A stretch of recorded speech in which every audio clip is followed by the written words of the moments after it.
আমরা শিল্পীরা আসলে একসাথে শুরু থেকেই চেষ্টা করেছি ছাত্রদের পাশে থাকার, বৈষম্য বিরোধী আন্দোলনের।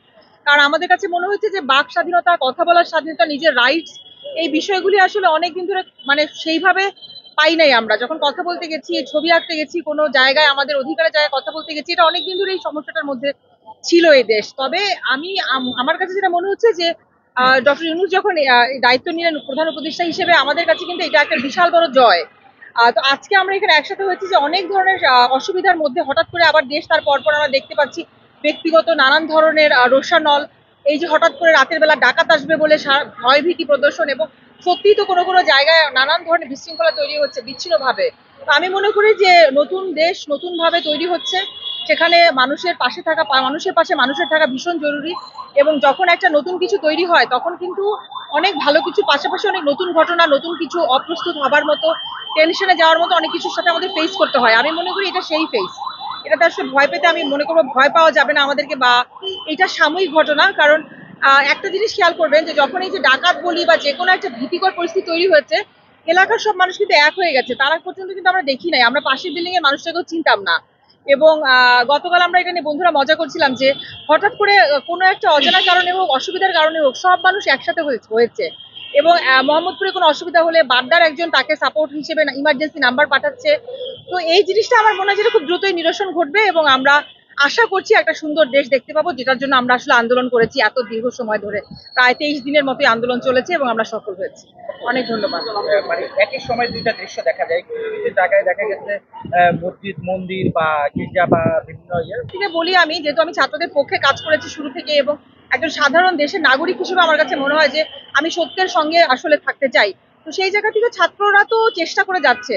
তারা সকালবেলা এক দায়িত্ব পালন করছে যে তারা রাস্তার সমস্ত সারাদিন ধরে রাস্তার দায়িত্ব পালন করেছে। তারা বিভিন্ন ধরনের অসুবিধা যেখানে আছে সেখানে ছুটে যাচ্ছে, দেয়ালিকায় কাজ চলছে, গ্রাফিতি হচ্ছে। আবার আমার কাছে যেটা মনে হয় যে অনেকেই কনফিউজ হয়ে যাচ্ছেন যে এত এত মূর্তি ভাঙছে কারা। কিন্তু ছাত্ররা যদি এত মূর্তি ভাঙতো, অরাজকতা তৈরি করতো, তাহলে তো সেটা পুরো আন্দোলনের সময় চলতো। পুরো আন্দোলনে কিন্তু আমরা একটা মানুষকে বিব্রত হতে দেখিনি, কোনো লাঞ্ছনার শিকার হতে দেখিনি। ছেলেরা, মেয়েরা, ছাত্র ছাত্রী, আমরা সবাই একসাথে ময়দানে মাঠে নেমে কাজ করেছি, আমরা মিছিলে গেছি, আমরা কিন্তু কেউ কোনো অপ্রীতিকর ঘটনার মধ্যে পড়িনি। তো আমার কাছে মনে হয় যে কোনো এক কুচক্রী দল হতে পারে, ব্যক্তিগত কারো রোষানল থাকতে পারে, কোনো রাজনৈতিক দল হয়তো আবার ওই জায়গাটা দখল করার চেষ্টা করছে।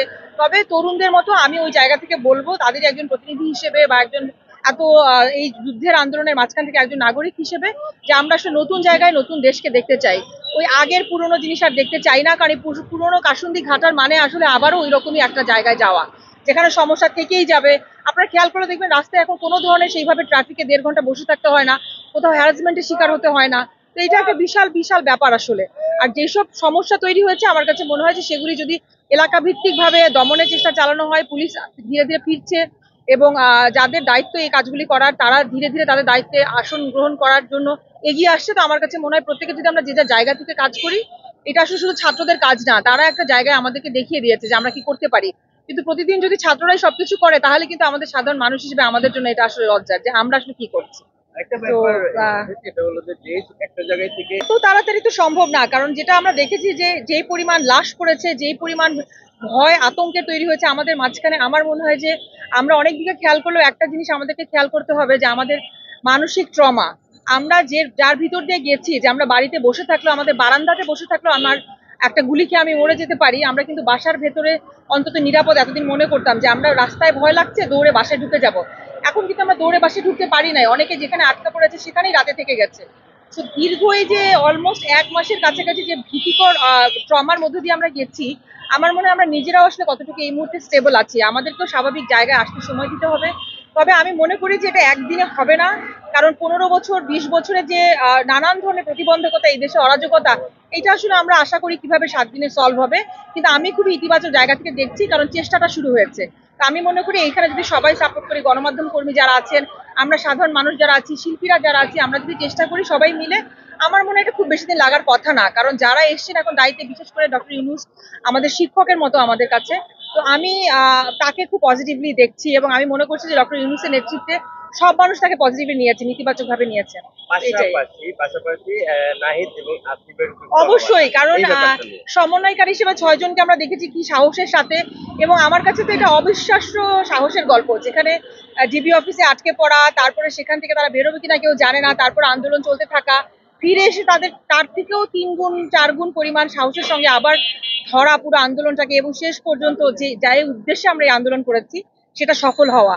তো আমি মনে করি তারা আমাদের প্রতিনিধি, এবং এই সময়ের মানুষ, এই সময়ের তরুণ, প্রত্যেকটা সময় কিন্তু আমরা দেখি তরুণরা নতুন কিছু ভাবে, নতুন কিছু চেষ্টা করে।